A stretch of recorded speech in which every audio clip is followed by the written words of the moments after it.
me being a vet myself and having so many vets had killed themselves. We go to war, we go to battle, and we come home. But then we can't win the mental health battle at home. Everyone's important to somebody. And if we can remember that we're important to people, then maybe we can stop this stigma. In the stigma, in suicide, in mental health, stop veteran suicide, and just be better, man.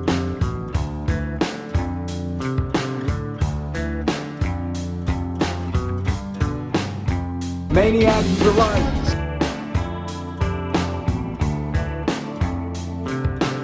What's up, Maniacs? Today I'm here with Joey. Joey is a really awesome individual. I honestly don't even know exactly how we got connected. It just so happened that two energies who really love mental health awareness just so happened to meet each other. And today we're here to hear Joey's story and what he has to say about mental health in general. So as a seed, we have to go through dirt to grow. Joey, what is some of the dirt that you've been through? Just from my infant stage, I was adopted. Story is, my birth mother, she was white, and supposedly she told her family, that she got pregnant by a black man or a man of color, and her family wasn't going to be willing to support having a biracial child. So even though I didn't know that, obviously, as an infant and growing up until I got older, like, that's something that was instilled in me somehow, some way, whether that's through godly energy, earthly energy. That's something that I already dealt with even before being birthed into this world. And then just growing up with identity issues, having two white parents as a black man growing up, I talk different, I dress different, I went to different schools. I went to a private Catholic school up until 4th grade. I wore Abercrombie and Fitch, I wore American Eagle, I wore shell necklaces, and that's not what men who looked like me wore. So I got made fun of for that stuff all the time. I'm not black enough, I'm not ghetto enough, I'm not this and that enough.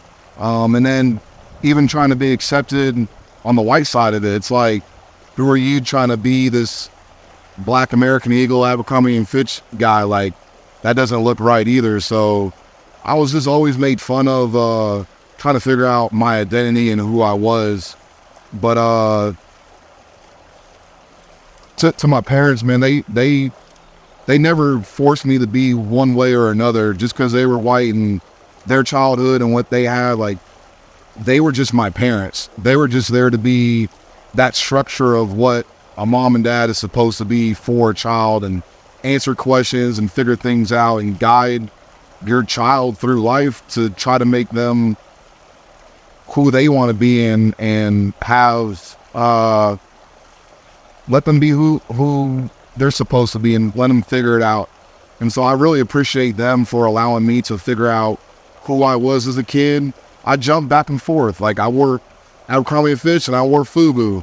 I wore Sperry boat shoes and I wore Jordan 1s. Like, I just went back and forth all the time, and they never once was like, you need to figure it out, you need to pick something, this and that. They just let me do what I wanted to do, and I think because of that, it built a character for myself. One, to figure out who I was, but two, also to accept people for whoever they are. Don't judge a book by its cover, right? Just because you're a black man doesn't mean that you're supposed to be wearing FUBU and J's, and just because you're a white man, you're not just supposed to be wearing Abercrombie and Fitch. Like, wear what makes you comfortable, wear what makes you believe who you are. And I think that's a big, especially now with social media, you're either this or you're that, and you don't need to be this or that. You just need to be you, and how you fit in your community and how you're willing to accept people is priceless. And I think coming to the mental health stage of it is it's community. If we're willing to accept people for who they are and what they are, I think it allows people to be vulnerable.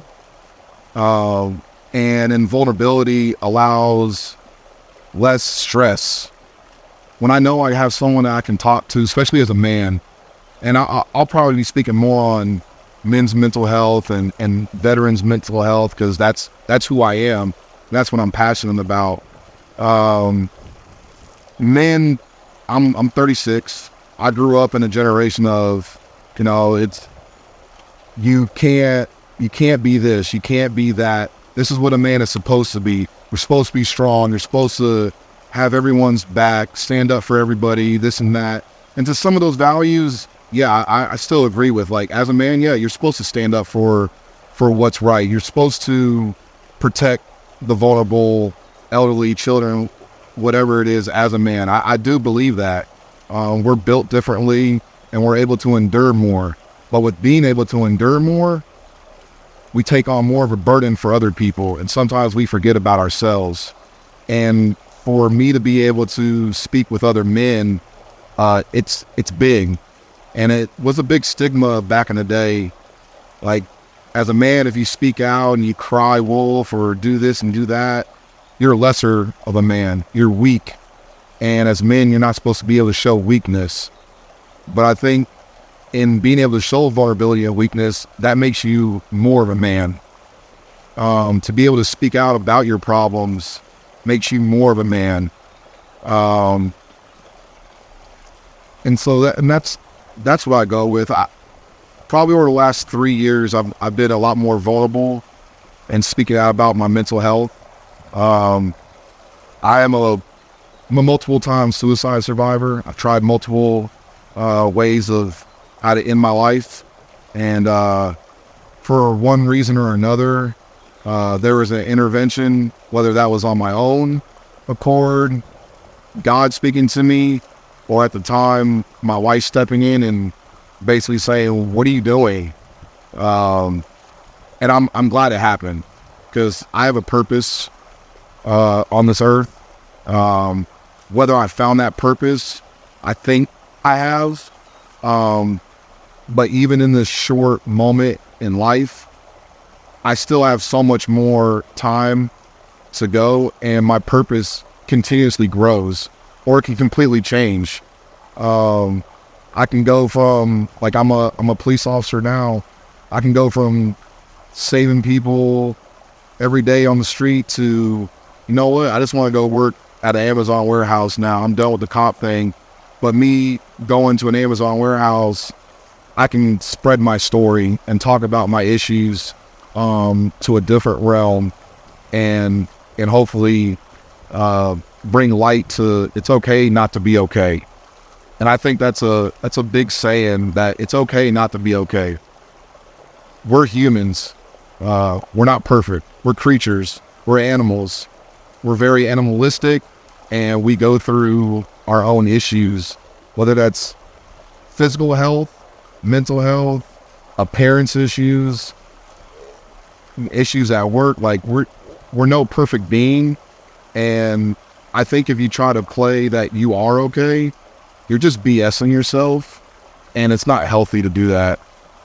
To be able to say, like, I'm not okay, and identify that, it's just like any addict, right? Like, if you're an alcoholic, if you're a drug addict, if you're addicted to porn, whatever that addiction might be, the first step is always admitting it. And so if you can just admit that I'm not okay, and not to that level, right? You might not be an addict of those types of things, but just saying, like, this week was hard. Like, I was going through something, I struggled with something, and to say, like, I'm not okay, and then being able to reach out to somebody, shoot a text off to a friend, family member, and be like, hey, I'm not okay. Can we talk? I think that's huge, because you're tapping into, you're understanding that there's something wrong with you, and it's okay to reach out. And that's where community comes in. We have to be willing to listen to people when they're not okay. I think too many times we become too busy for other people. We're so worried about ourselves. And we need to be selfish. Obviously, self-care is huge for mental health. If we're not taking care of ourselves, then we're not going to be okay. But I think for me, being able to be available for other people is a huge stress reliever for me. Being able to know that somebody can come to me, call me, text me any time of the day, say, hey, I'm not okay, I need to talk. All right, what's up? Obviously, you hit me up 2 or 3 in the morning, I might not answer, but if I see that call, I see that text when I wake up at 8, 9, because if you're calling me at 2 or 3 in the morning, something's not okay. Whether that's you personally or somebody that you know is going through something, that's usually a sign that I'm not okay. That's when the demons come out. And that's usually when people are drinking, and that's when demons really come out too. And so being available for people is huge. Not thinking that you're too busy for somebody is massive. And the communication that we've had, like, you might not get back to me right away, but the next day or even 2 days later, you say, hey man, I'm sorry, like, been really busy, this and that, but what's up? What's going on? And I think we need to do that for each other. Like I said, I'm available whenever. Hit me up, DM me. We can get you to a place that makes you feel good. As long as you're willing to work at it as well too. Because that's the other issue is sometimes us taking on other people's burdens can be so much of a burden for ourselves too. And I think we have to realize when we need to tap out as well. When we've realized, hey, I can't do anything for you right now because I'm not in a good place either. So don't try to take on a task that you know you're not willing to accept and take on. And 2, if it becomes too much for you, it's okay to say, hey, would you mind talking to my friend? Like, I'm just not in a good place. I don't feel like I can give you good advice right now. And I'm dealing with my own demons right now. And I feel like us talking, we might just be butting heads, and it might not be beneficial for either of us. And we might both go down a darker path at that point. And that's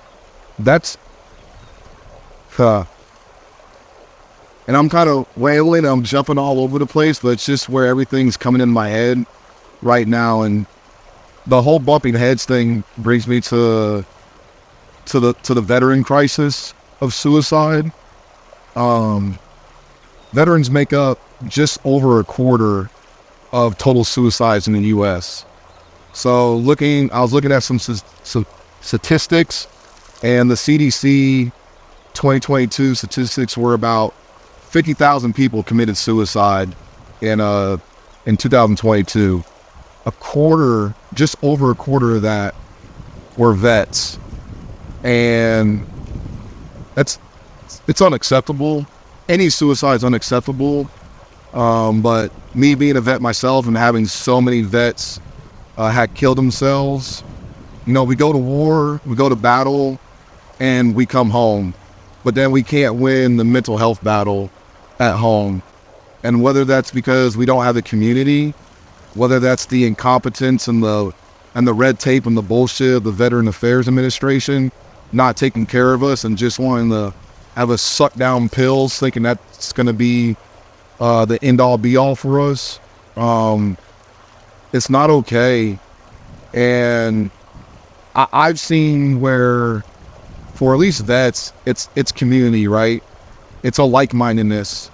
Us going and talking to a therapist that's never been through the things that we've been through, even if you've never been in combat, just going through boot camp, going through the strenuous day-to-day activities of being in the military, whether you're just a cook or you're responsible for a missile silo somewhere in the middle of Wyoming, or you are that infantryman on the ground that is fighting, we all go through a stressor. And just the stressors of, am I going to get deployed? Am I going to have this happen? It's a lot, especially having families too. When I leave, is this going to be the last time I see my children, my wife, my spouse, my mom, my dad, my brothers, my sisters. Like, is this going to be it? And I think we bring a lot of those burdens back to us when we get out. And the structure of the military makes life easy. Like, I have a place to eat 3 times a day. I'm housed. I'm clothed. I have no worries other than just pay my car note, pay my insurance, cell phone, and like cable. That's the only worries that a young military person has. And so when you leave that after 4, 6, 8 years, and you come out to the real world where you have rent, you have to pay for everything on your own, you don't have medical, it's a lot of stresses. And bringing it back to community, being able to have community where vets can come to other vets and have the resources and lead them to a good path. Substance abuse is a big issue in the veteran community, but I think just in general, our society has become so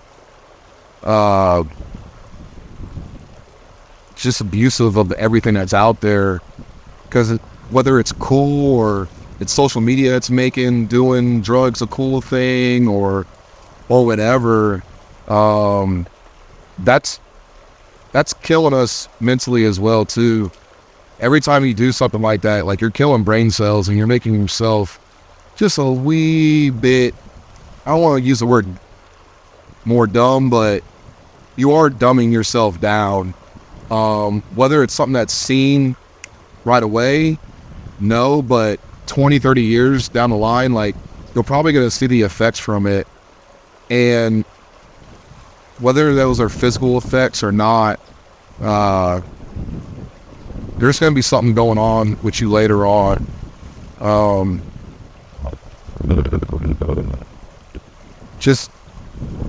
And it goes back to community, man. I think just having people to talk to is everything. And being willing to open up and discuss any issues that you have, that's the best thing that we can do for our mental health. You don't have to go pay to see a therapist, which, hey, it took me a long time to find a good therapist. I've probably been through 15, 20 something therapists, and not that none of them were good. Like, there were some therapists I stuck with for months, and then it got to a point where either I felt like they couldn't do anything else for me at the time, or I had a different situation going on in my life, and they just didn't have the right things or the right tools or the right exercises for me to deal with.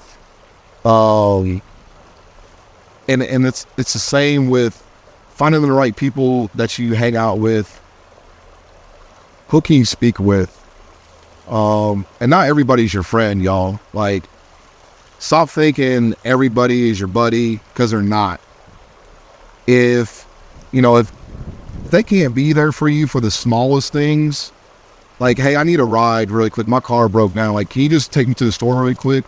That's something that's so simple. And I understand that it takes time out of that other person's day, but if they really give a shit about you, if they really care about you, they'll go out their way to make that happen. And I think because of, again, that social media aspect, how many likes are we getting? How many followers do we get? How many this, how many that?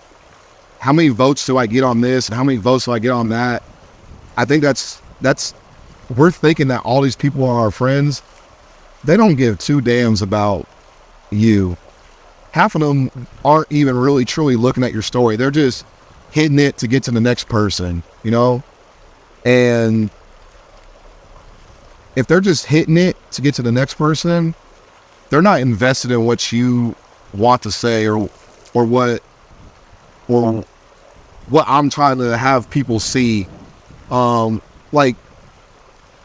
story sometimes is a lot of BS, funny stuff, whatever, military stuff. A lot of people don't care about. So click over it. Like, military stuff ain't for everybody. And that's cool, but I'm not trying to reach you at that point. I'm trying to reach people who that relates to at that moment. And then maybe later on there's a post that relates to you. But being able to identify true friends, bro, is, especially for men, having real men as a backbone for a man is huge. And being able to identify those people in your life that really mean something to you and you mean something to them is gonna be the brick breaker to establishing good mental health for men. Like just having this conversation with you and being able to be vulnerable with you is huge. And hopefully, like, men watching this will be like, damn, like, he's been through some stuff. And man, I'll put this out on the table, y'all. I was fed with a silver spoon. I don't come from any hardships in my life, none. And I'm very adamant about that. My dad made good money. I mean, we weren't rich by any means, but we were good, upper middle class family. I was spoiled as hell, only child. I got everything I ever wanted in my life. I never cried for anything. And if I did cry for something, I probably ended up getting it because I was a spoiled brat, y'all. But Joe Rogan said it on his podcast one time that somebody's worst experience is their worst experience. So if that's growing up in the worst slums of the U.S., where you see people getting shot every single day and this and that, that's your worst experience. And then trust fund baby TCU student who gets their Rolls Royce taken away because they got a D on their midterm, that's their worst experience. And although looking at it, right, like, oh, you got your Rolls Royce taken away, like, whoa, big deal. But that's that kid's worst experience. And I don't think we shouldn't minimize people's experiences because it's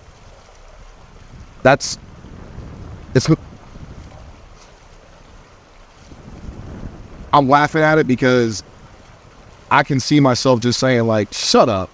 You got a Rolls Royce. Like, your life is pretty good. Your TCU tuition is probably already paid for. Your parents probably have their name on a building somewhere. And it's like, so I'm smirking about it, but I'm also like, that's that kid's worst experience. And you have to take everyone's experiences for what they are. I've been around the world. And I think me being spoiled and all that, and then having joined the military, and then seeing what the world is, seeing the worst of what humans can do to other humans, I have a daughter, seeing the fact that women aren't allowed to read, write, be educated, drive a car, show their face, like, and I understand the religious aspects of that stuff too, and that's on them. But the simplicities of being educated, that shouldn't be taken away from anybody. Education is power, and the more knowledge you have, the more power you have. And it's tough out there, but bringing it back to just accepting everyone's experience for what it is, being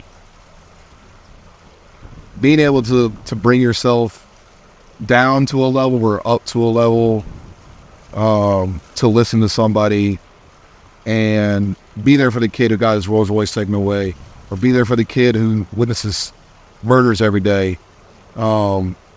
Every human life is important, regardless.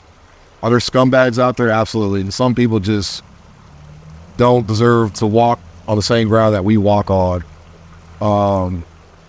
But everyone deserves their voice to be heard.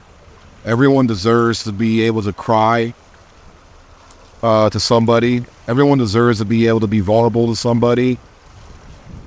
And if you can be that person for somebody, you might just save that person's life. and it might save your life in it. Being able to hear somebody else's story might pop a light off in your head saying, damn, I'm going through the same stuff, but I haven't realized it. And we were talking right before we started that saving that life not only saves that person's physical life, but what you're doing on the back end of that person's life. From, let's just take me for example. I was married, but let's say if I was still married and I killed myself, my wife has to deal with that. My daughter would have to deal with that. My mom and dad would have to deal with that. My sisters, my nieces, my nephews, my coworkers, the people that I served with, everyone that has somewhat of a feeling towards me is going to be affected by that. And it might also open up the door for somebody to want to go ahead and do it to themselves. Because maybe they're like, oh man, Joey was able to do it, so now I have the courage to do it. So just saving that one life does so much more than just saving that one life. Like now my daughter doesn't have to have my anniversary day of death come up every single year. She doesn't have to come visit my grave for Christmas and New Year's and my birthday and this day and that day, or whenever she just feels like she wants to go sit next to daddy's headstone. She doesn't have to do that now. She doesn't have to explain to her friends, where's your dad? What happened to your dad? Which is going to be an emotional toll for her over and over and over again. And so I'm grateful that I didn't go through with it. And I'm not throwing shade or no shame towards anyone that has taken their life, because I can't imagine what you were going through. Some people might say, oh, they weren't going through something, and some might be like, man, they were going through everything. But whether they were going through everything or going through nothing, that was their worst. So if it was the kid getting his Rolls Royce taken and he offed his life, that was his worst at that moment in his life. Whether it was that kid that experiences murder every single day and he just couldn't take it anymore and took his life, that was that kid's worst. So we cannot minimize people's experiences, because people's experiences at that moment in time in their life is their worst. And if they feel like they have to take their life because of that, it was okay for them at that moment, because that's what they felt like. That's why we need to be able to see the signs, right? I think too many times, and we don't see the signs of what people are going through. If you know someone really well, and this comes back to having real friends and not associates, real friends can recognize when you're not okay. They realize, man, why is Joey being quiet? Why is he not outgoing as he usually is? Why isn't he hitting me up? Why isn't he sending me texts or stupid gifts or sending me reels and this and that? Like, why is this stuff stopped? Being able to identify the things that are changing in a person's life can give you the opportunity to step in and be like, hey, you okay? What's going on? And then for me, I'm gonna be like, damn, they see it. I'm not okay. And they actually, and they care. Not only did they see it, they care because they reached out. Yeah. Man, having somebody reach out to you and call you or shoot you a text and be like, hey, are you okay? My God, man, I don't know how many times I get texts from the guys that I serve with and everything. We do it all the time. We call it buddy check. We try to buddy check on each other all the time, because you don't know, we're not talking every day. Not everyone's on social media and putting their whole life out there. You don't know what's going on. But if you can just shoot a text like, hey, bro, thinking about you, love you, hope everything's okay, you and the family. Man, I'm telling that, when you see that, for me, when I see it, it's like, I take a deep breath and I'm like, damn, people care. People would care if something happened to me. And you being able to do that for somebody, they might not respond back to you for one reason or another, but I'm telling you, you sending that text or that call, even if they don't answer the phone when you call, when I see someone call me and I could be like, damn, I haven't talked to this person in like 6 months. It could either be they're checking on me or maybe they need me too. But I know when I see it, I'm like, damn, like, it makes me feel like I'm worth it. And I think having that purpose, going back to having that purpose in life and feeling like you're worth it, people make you feel like you're worth it. Being able to do something for somebody else makes them feel worth it, and it gives you a little bit of gratitude too. Like, it's okay to be selfish and making people feel good. Being selfish isn't a bad thing. So it's when you go overboard with it and you don't do anything to benefit from it yourself or benefit others from your selfishness. But I think I'll end with just men, be vulnerable. It's okay not to be okay. It's okay to cry, man. It's okay to cry publicly. I would say there's a degree of to it, but again, it all comes back to what you're going through at that moment in your life. But it's okay to cry. It's okay to grab a pillow and scream into it. It's okay to fall down on your knees and pray to whoever it is that you're praying to. It's okay to call your dad and cry to your pops. I'm tearing up thinking about it because I've had moments where I needed my dad, and he's never been the biggest like speaker of love to me. I think he gets that from his dad too. You know, there's not a lot of like saying I love you, I love you, I love you, I love you, this and that, blah blah blah. But I mean, he always said he always said, I'm proud of you. I'm so happy for what you do for yourself and for other people, this and that. But he showed his love through being there. And he was always there for everything that I did. All the sports and all the extracurriculars I was ever involved in. He would cancel meetings. He would drive through the night. If he was out of town on a business meeting, he would drive through the night to make sure he got back in town for my game. Whether he missed the first 4 innings of my game, he was at least there for the last 5 innings of my game.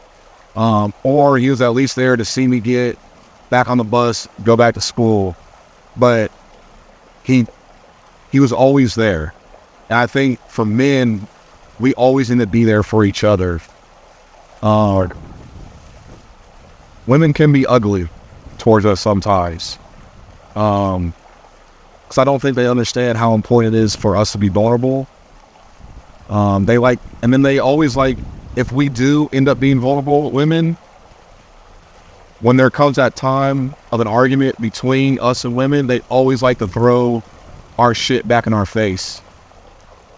And I opened up to you and was vulnerable to you of what I'm going through, not to have that thrown back in my face later on during an argument. That's not the time for that stuff to be thrown back in my face. That's a good way to make a man quiet. It's a good way to silence a man. And for them not to open up and just completely shut down and isolate themselves.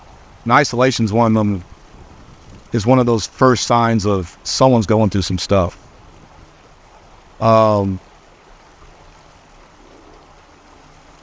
going back to it, it's okay to be vulnerable. It's okay to cry. It's okay to scream out. It's okay to ask for help. It's okay to seek help. Don't feel like you're a punk if you text or call 988, which is the suicide hotline. Don't feel like a punk if you got to reach out to your mom or dad. Don't feel like you're a punk if you got to reach out to your best bro Don't feel like you're a punk that you got to reach out to your homegirl. You're not. If anything, you're stronger than anybody else because you're willing to throw yourself out there. You're willing to fall down on your shield and take the sword. And that's the first step of trying to make it through of what you're going through. And if y'all get anything from this, man, it's okay. It's okay. I've been there. He's been there. I got hella friends that's been through there. I got family members that's been through there. And probably at least everybody knows one person that's committed suicide in their life. And go back to that moment and feel what that felt like.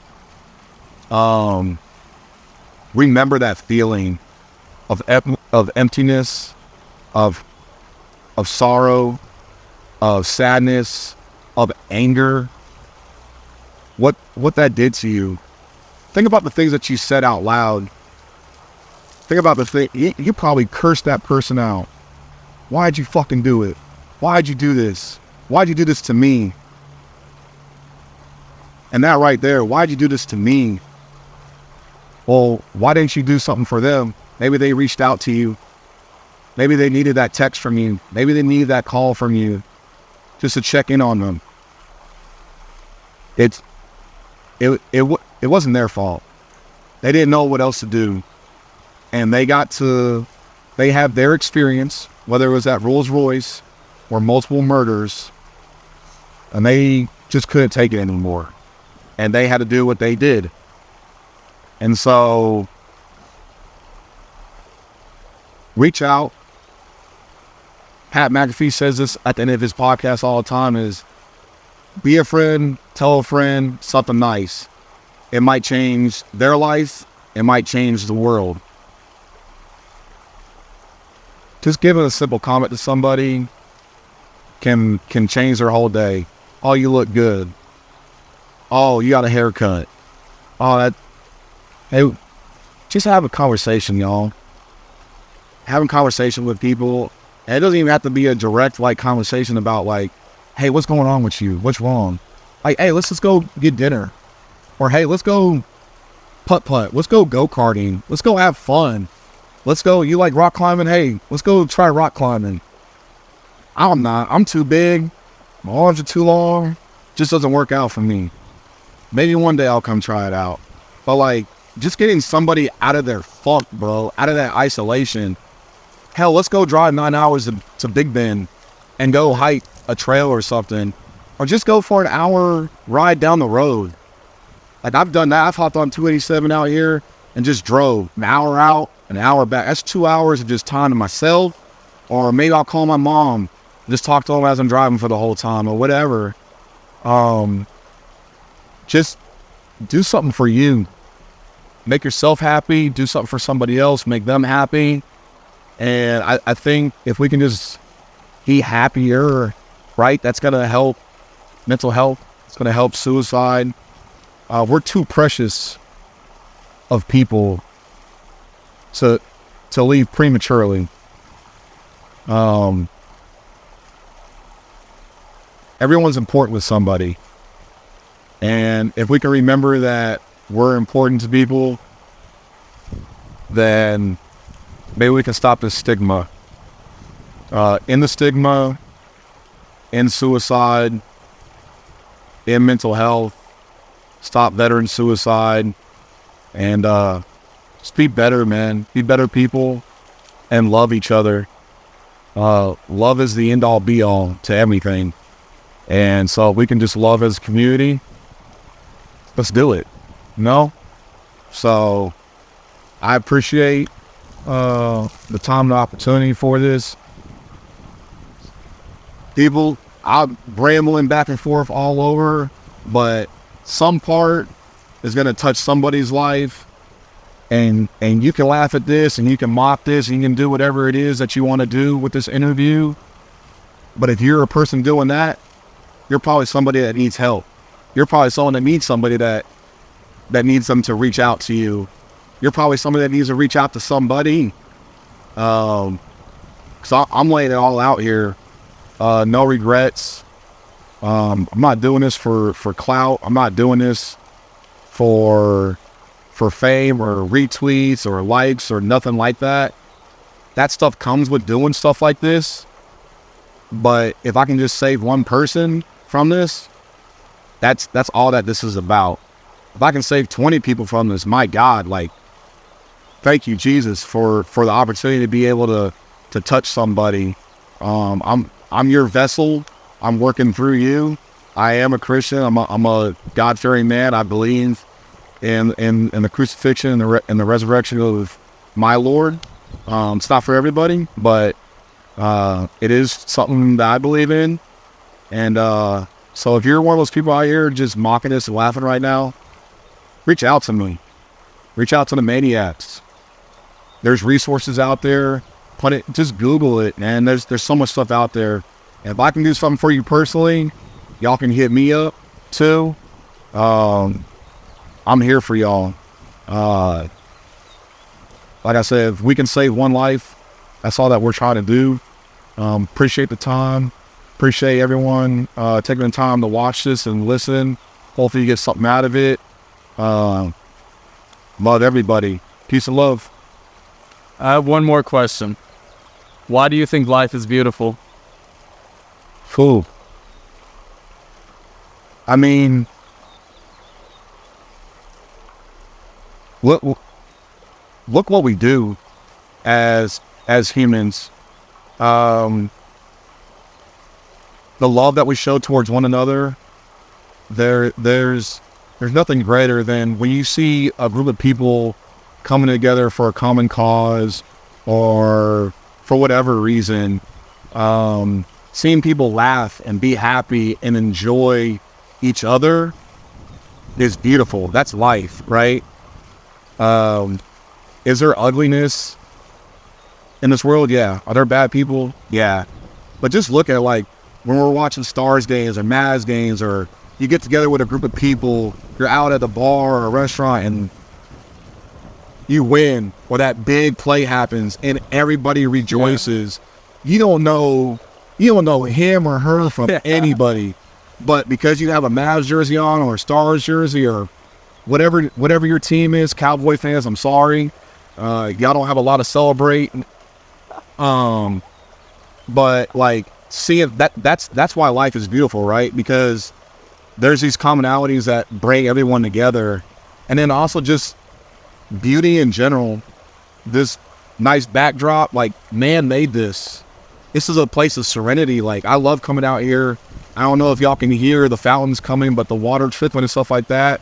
Like, man has made beautiful things for us to enjoy, and that's why life is beautiful, man. Like, we make life.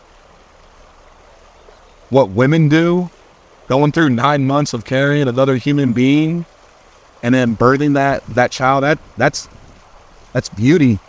There's nothing else like a life, man. And that's why it's so important that we take care of each other and love each other, because maybe we lost a great leader to come around, whether that's at the presidency or just in your community, but their life was taken too soon because of whatever reason.